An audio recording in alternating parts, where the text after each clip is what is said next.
All right. Well, hello, everybody. Welcome. My name is Scott Sazen, account manager here with Moldex3D in Northern America. And going to be a host today on today's webinar. We're going to be taking a look at our new user interface called Studio and some of the features and functionality within that. All right. So when it comes to running a simulation in Moldex3D, we got a series of steps or workflow, if you have it, kind of a process, starting with the bringing in of a model, doing the meshing, selecting a material. You can set up different process parameters, select what kind of analysis you want to run, and then review the results and generate reports. So up till now, the Moldex3D software has been split pretty much into two packages, two applications. One of them called Designer, which handles the modeling and meshing aspect, and then that meshed model would be brought into Project. We would continue with the pre-processing, where you select a material, process and type of analysis and launch the analysis, and then you would do the post-processing, reviewing the results and generating reports within Project. So going forward, and what we currently have is what's called Moldex3D Studio, and in essence, what Studio is doing is it's combining the two applications, Designer and Project, into one new, improved, easy-to-use interface.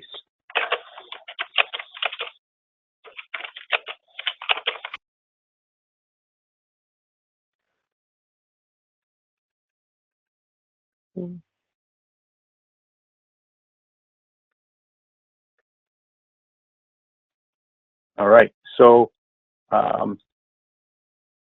the Moldex3D Studio, what it is a comprehensive analysis platform. So again, you're able to do the pre and post processing all within the same application.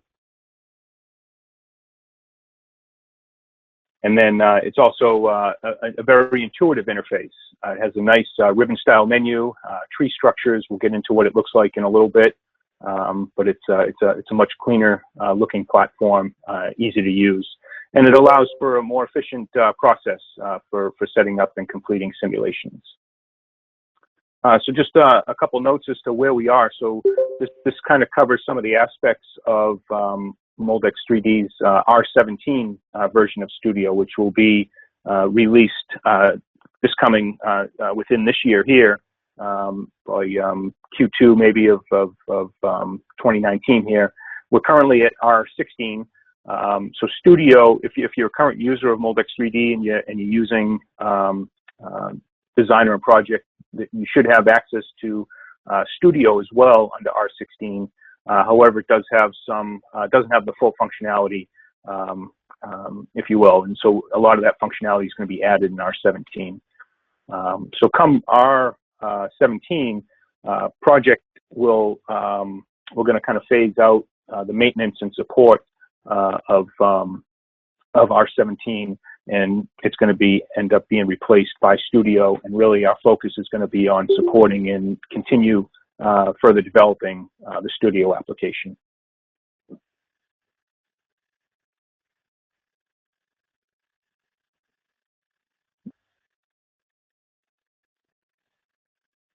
So just a couple of the benefits of having the pre and post processing integrated. Ultimately, you don't have the back and forth between two applications. You're not doing file transfers. You're not jumping back and forth between two programs. Everything's being handled right within a single application. It just allows for a more consistent and a more streamlined workflow between those pre-processing and post-processing activities. So taking a look at some of the capabilities of Studio, we'll kind of break this down. We'll look at some of the pre-processing activities that start with the modeling and the meshing. So for those users that are currently using Designer for this pre-processing, very similar. The workflow is basically the same, very similar screens on some of these. You're going to be importing a CAD file, preferably a step file. Seems to come in the cleanest into Moldex3D, but we do have the options to bring in some other files. We also have the mold wizards that are still available. This is a great tool within Moldex3D, having like the gate wizards that are shown here on the right, where you're able to select kind of a predefined 3D gate. You can change the land length, you can change the gate diameter, all within the application, but you have these gates that you can select and basically drop right onto the part where you want to gate. We also have the runner wizards. We can create a runner layout within the application, as well as the mold base and the cooling channel wizards. Again, similar to the runner wizard, you can create cooling channel layouts right within the Moldex3D application.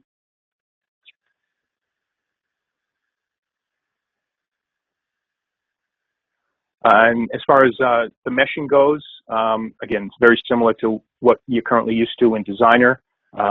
Studio does offer it basically supports both the eDesign meshing for those users that are still on the eDesign product, and also the newer current meshing capability of our boundary layer mesh, the BLM meshing, as well as the hexa-based meshing for the runner and the cooling channels.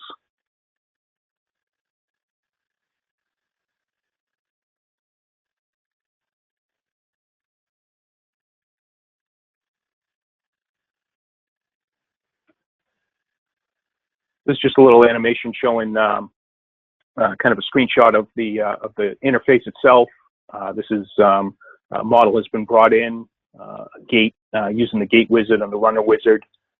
You're able to bring in and place, in this case, like a tunnel gate and a cold runner onto the part. Be able to change diameters, lengths, right within the application. You can see going along the top, it's a nice, again, that ribbon style format. Nice workflow where you can do your modeling, do your meshing. You'll be able to review the results, as we'll see later on, all within the same application. So here's the meshing part of it. Once the model is brought in, and generate the mesh. It's going to go through, generate the surface mesh of the part, and then create the solid mesh of the part and the runner.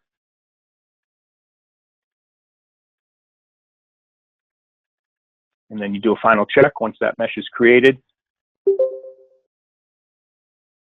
Goes through, it saves the file. And the nice thing about Studio is you don't have to now exit Designer and get into another application such as Project and transfer that file. The file is saved and it's ready for use. So you can go back to the main menu and start creating the project tree, where you would select your material, process, and analysis. And we'll just take a quick look at some of those features as well. So as far as selecting the material, we still have our material wizard, the Moldex3D data bank of about 7,500 materials and growing. You can see in the upper left kind of a screenshot of what that wizard looks like. The plastic materials are sorted by generic material type, and then by manufacturer, and then by grade. And then on the right, or the window, has all the different material properties for those particular grades. We have everything from thermoplastics, thermosets, fiber-filled materials, amorphous, crystalline, just a whole range of materials within our database for all different applications. And then as far as the process type goes, so right now, if you are playing around with Studio and R16, the only process that is currently supported is the conventional injection molding process. In R17, when that's released, we're going to be adding the capability for these other processes that we have add-on modules for. So, for example, the powder injection metal molding, foam injection molding, chemical foaming. We have some compression molding applications, injection compression and compression molding will be supported in R17, as well as gas assist, water assist. And then we have multi-material co-injection, bi-injection applications are going to be supported as well. As far as IC packaging and resin transfer molding, currently those will not be able to be run or set up within R17, but they can be run in project and then viewed in studio. So it's kind of a work in progress. And then on the analysis side, so we still are going to support the parallel processing to help with speed and efficiency of running the solver for these simulations. Also, the remote and cloud computing options will be available as well. Of course, the flow, pack, cool, and warp analysis is supported. Optics, we have some other processes in here, as you can see. Fiber prediction. Number 6, quick flow, just touch upon that. That's a new feature within Studio that was not available before. Quick flow is it's a nice new feature that allows you to bring in a model, select a gate location or multiple gate locations, and then basically run a quick flow. You'd select quick flow is the option on the analysis type. And it's going to run through and it's going to run a filling analysis at a fraction of the time it would for a normal filling analysis. You know, it's not going to take into account all the temperatures and pressures and all the details, but it's going to give a real good indication of how the part's filling out, where you're going to see maybe, you know, flow hesitations or knit lines. Is the part going to fill out itself, you know, completely? You're going to get a short shot. And then allow you to go back in, change the gate locations or add gates or whatnot, and then run, you know, you can run a series of these quick flow analyses, trying to pin down maybe where the ideal gate locations are going to be at a fraction of the time as if you would have to run it with the the typical standard filling analysis. Then once you have the gate locations where you want them and things look like they're filling out okay, then you can go in and run that the actual analysis. So it's a nice new feature, especially on maybe larger parts that have multiple gates, trying to see how the flow of all those gates is going to interact with each other. And then in R17, we also have some new capabilities that are listed here. Some predictions as far as barrel effects on melt behavior, dynamic machine characteristics, some flow fiber and flow VE supported, pin movement and venting. I'll touch upon those two in a little bit. Two of the items that are not currently in plan for the R17 is stress, which includes core shift capability, and IMD, the in-mold decorating, is not slated for this R17, but those two are in the works for future release.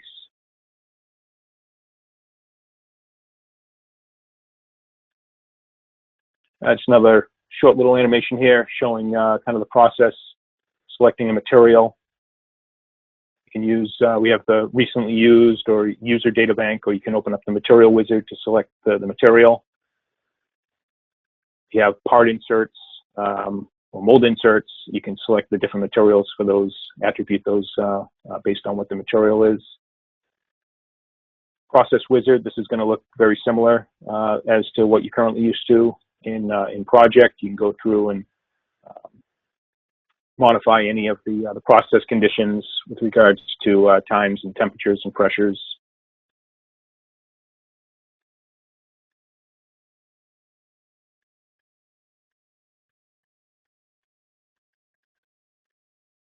and then the analysis is going to give you a pull-down menu of the different types of analysis, based on what features you have in there. Running, whether it's just a fill only or a fill pack or the full, full pack cool warp. And then you launch the analysis right within this application as well.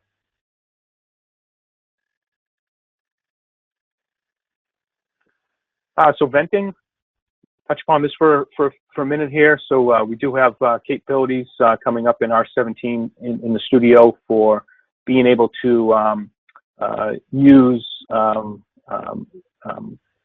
CAD tool within Studio to be able to create these lines or curves on the part and then specify those as vents. And, I'll play this as I'm talking about it, but basically you can pick different surfaces on the part.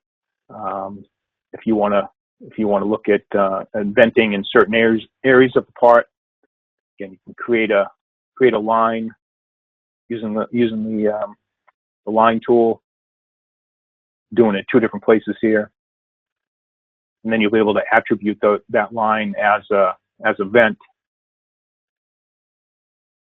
Go into the venting tab. And you can name that. You can give it a different color. You can select set the width and the height of that vent, and then it'll, when it runs the analysis, it's going to take into account that specific attribute for the venting in that area.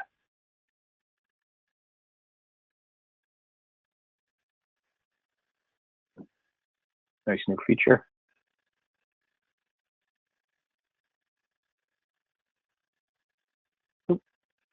Pin movement. So we're going to have the capability of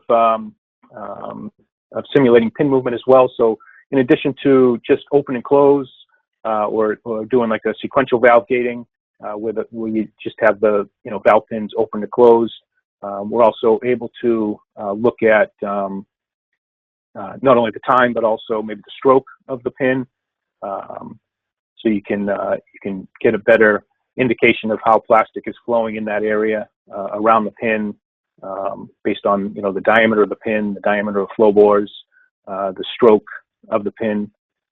This is showing on the left if you have like a setup sheet from a sequential valve gate application.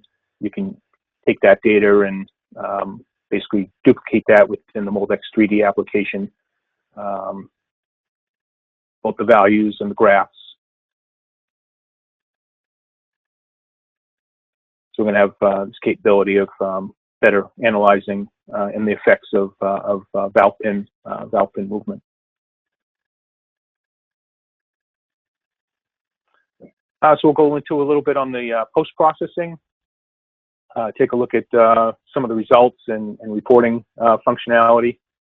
So when it comes to the results, some of the new items that are going to be added to R17 that are not currently in the current version, having the ISO contour display, different XY plots, having the shrinkage compensation capability, being able to export out a warp model, and also this anchor plane functionality, which we can take a look at in a few minutes as well.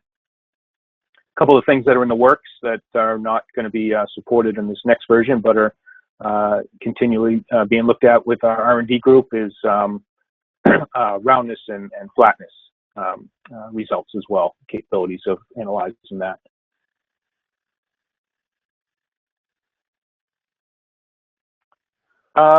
Well, this is a busy slide.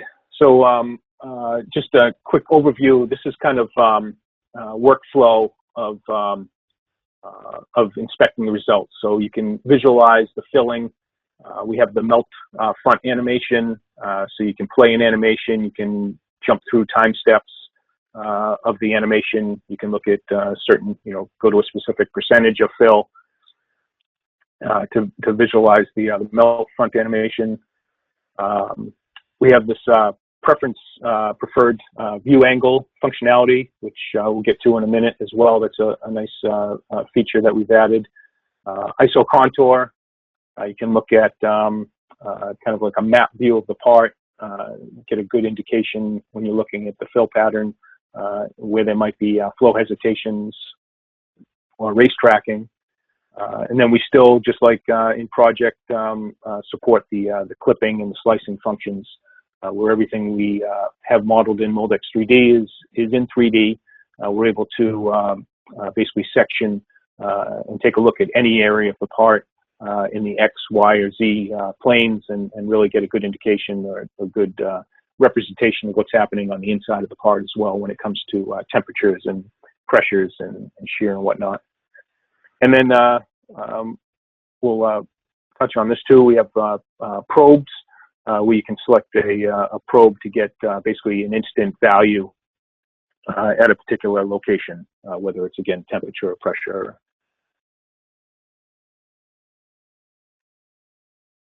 Just play this little animation here. So this is going to go through just kind of some general results. This is the melt front time, melt front animation. Then you can play the animation. In the settings, you can change the speed of how that's filling, how the animation is playing. You can look at air traps. You can look at weld lines. Basically everything that you're able to look at now within the Moldex3D package. Under the packing phase, we're looking at pressure here. You can use the clipping function, which basically takes a slice through the part, and then you can move that slice in that direction.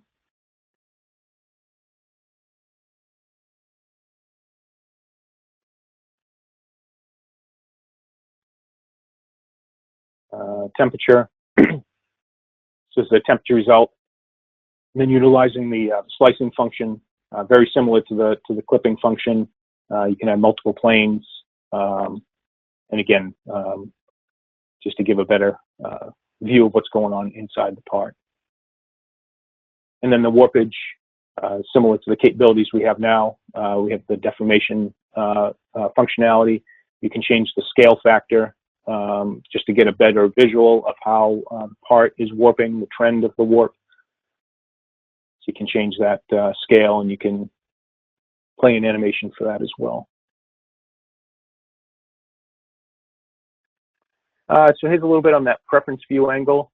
So we have standard views within, kind of pre-configured within the Moldex3D software. We have this perspective view that you can rotate it around to whatever angle you want. And then, as you can see here, we have like the top, bottom, side views. So if there's a particular perspective view that you want to kind of set as a favorite, or you want to kind of use for comparison, you can basically rotate the part to that orientation, add it as a view, as what's called my view. You can have multiple views. You can go in, you can edit, add, delete, change the name. And basically what it allows you to do is when you're going through looking at any of the results, if you want to go back to that particular view, you just pull down the pull-down menu, click on your view, and it's going to snap it right back to your preferred view. ISO contour. This is functionality that we currently have. It's also going to be, of course, within Studio.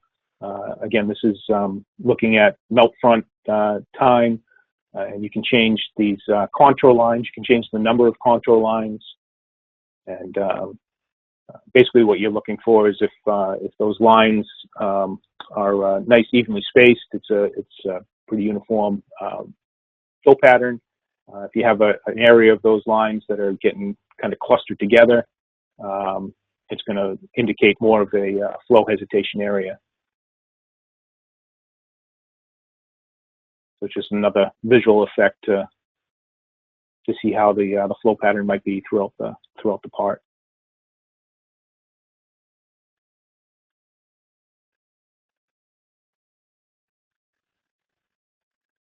Here's the clipping function. So this, with the clipping function, you can select a plane in either of the three directions, the X, Y, or Z direction. You can select one or all three of them, and basically you can select where you want that plane to be. You can move it by clicking on the arrows like it is now. You can drag on the plane itself and move it.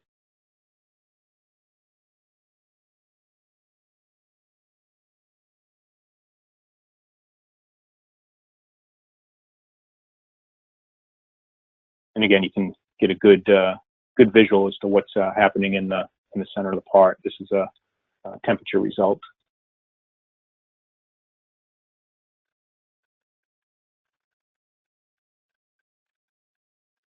You can have multiple planes.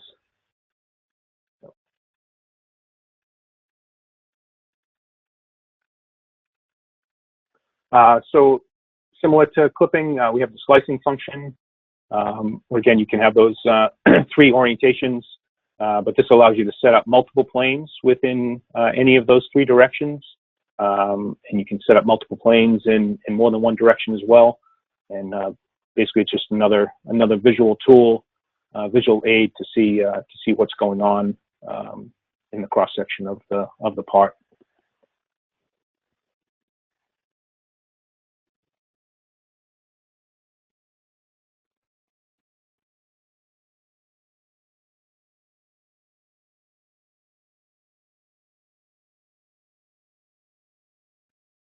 And with that, you can do videos as well. So if you wanted to create a video for a report, you have the video animation function. So this is using the probe functionality. So again, doing using the clipping tool, basically taking a slice through the part, and then using the probe feature, be able to basically click anywhere on your part or runner, locate a probe. It's going to give you an instant value right at that location. Here we're looking at pressure. So you can select as many points as you want, and you can get a kind of a numerical values on different areas of the part instantaneously with these probes. And then once you have those probes set, you can use that to create like a distribution curve. There's a distribution button. You can create a group of all those 4 or 5 probes, and it'll create a distribution curve based on those 5 points.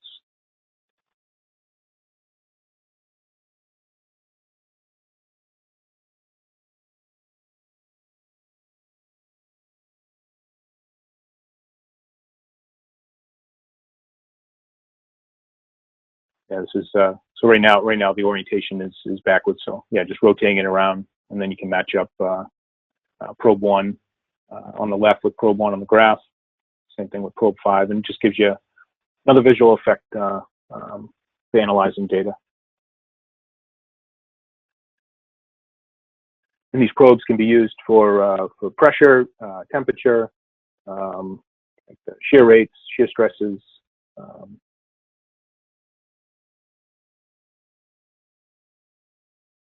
Can change the names, can change the axes, titles.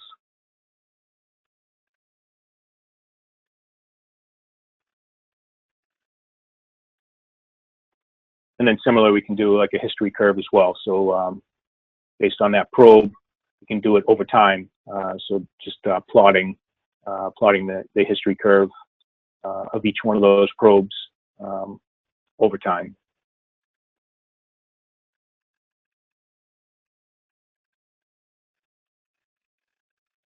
Again, you can change the titles, change the colors.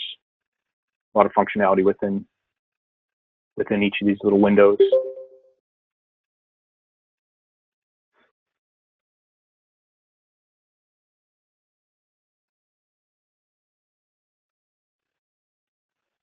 Yeah, so warp, the scale factor for warp.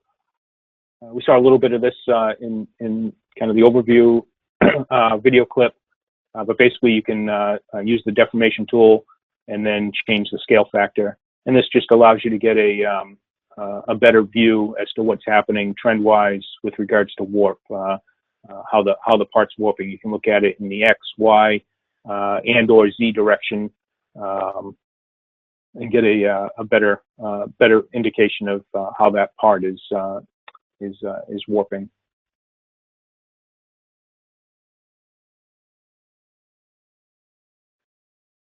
This is set at a scale factor of 5. Not to say the part's going to warp that much, but again, just a visual. Sometimes it's hard to see on a 1-to-1 scale what the warpage is. So by being able to adjust the scale factor, you're able to get a better visualized picture of it, image of it. And then be able to export out a warped model. So again, using that deformation tool, we have the export to form model feature. You can export out typically a SDL file. You can do it as a positive warp model. You can do it as a negative or reverse warp model, and use that to compare to CAD data. And this is functionality that's currently available as well, but also supported within Studio.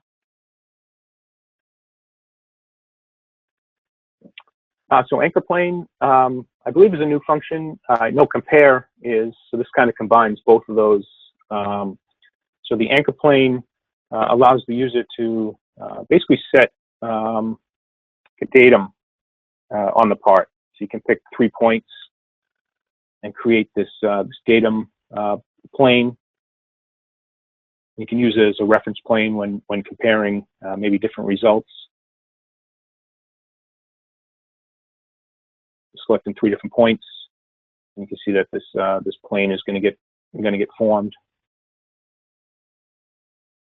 And then within Studio, which is new, this is not something that was available within Project, is we have the capability of looking at 2 or 4, one like it's shown here, or 2 windows or 4 windows, where you can look at multiple results. So there's the compare button. So this is showing comparing 2 results at the same time. So this is a nice feature that we didn't have before, where you can select either a different result within the same run, or in this case, looking at kind of the same result in 2 different runs and being able to compare those side by side. You can set the sync angle and the scale so that both are kind of rotating around and you're looking at the same scale for both results to get a good indication as to maybe how one result compares to the other. And again, we also have this in the compare button, you can select 4 windows as well. And you can hide that tree over on the left, so you're able to get more image of the part. So you can collapse that tree on the left. So again, we get the same anchor plane set for both of these parts, showing the warpage total displacement, and basically able to compare the warpage from, in this case, run 1 to run 6 of this particular part. And you can see the difference in warpage trend from one to the other. Nice feature with the compare button. Before, in order to really look at 2 different results, you had to get out of one run and open up another one. And this is nice where you can do it right within the same application. And then the reporting function. So we still have our reporting tool. Some of the new features that are going to be in R17 that are currently not in the current version of Studio are, excuse me, being able to print out the values, the max value of history curves, and also the deformation result with the scale factor. Right now, the export format for the presentations or for the reports is PowerPoint. PDF and HTML are not ready yet, but those will be slated for future release. Just another little quick animation with the report button. Opens up the report wizard. You can select different different things such as resolution, video format.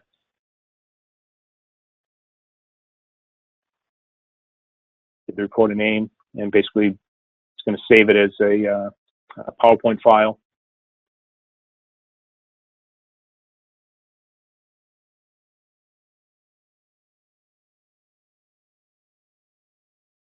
Have different templates that you could use as well.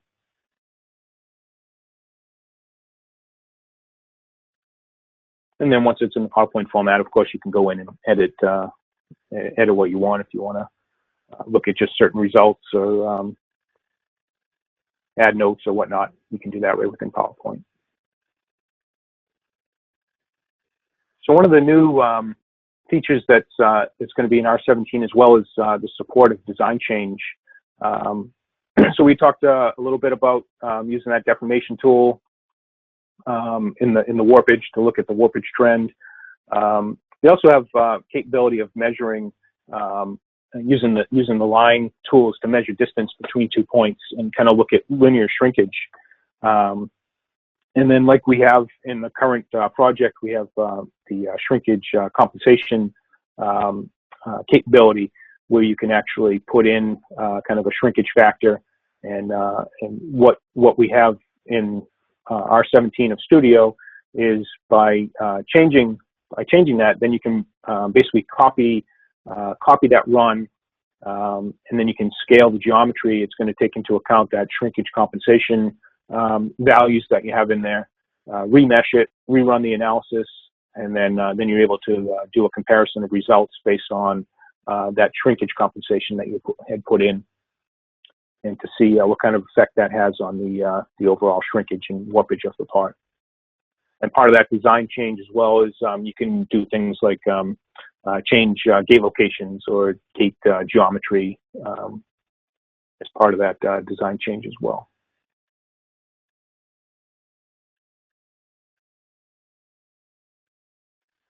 So currently in R16, for those of you that have been using Studio, if you bring in a project from the project application into Studio, right now in R16, it has to run through this converter in order to be able to load the results and start viewing them within Studio. In R17, basically gets rid of that converter and it brings the results directly in. This doesn't really apply if you're doing a project in Studio from start, but if you had a project that you had done using the designer and project applications, you'll notice a noticeable difference if you bring it into R17 than if you bring it into R16. And this is just a little bit more on that new render kernel. So it's going to save time loading those results. File size, so R17 is actually going to have a file size reduction compared to R16. And then on the memory usage, it's going to have a significant memory reduction. How much memory these projects are going to take up in R17 compared to R16, and even compared to the existing project application. There's some additional benefits. Yeah, so just kind of a quick summary. So, Studio, it's a new and improved user interface and workflow, combining both the pre-processing and the post-processing into one single platform. That render kernel, getting rid of the converter, having things like the probes and the plot history curves on demand. And then R17 is going to also support these additional specialty molding applications, in addition to the conventional injection molding that's currently available on R16. Yeah, so Studio, one platform, infinite possibilities. So we're all excited about this. It's I've had a chance to play around with it, and I like the flow of it. I like the just the streamline. Everything's in one application, nice, easy to use, and I hope you guys have a chance to use it as well. And any feedback that you guys have would be more than welcome. We're always looking to get customer feedback.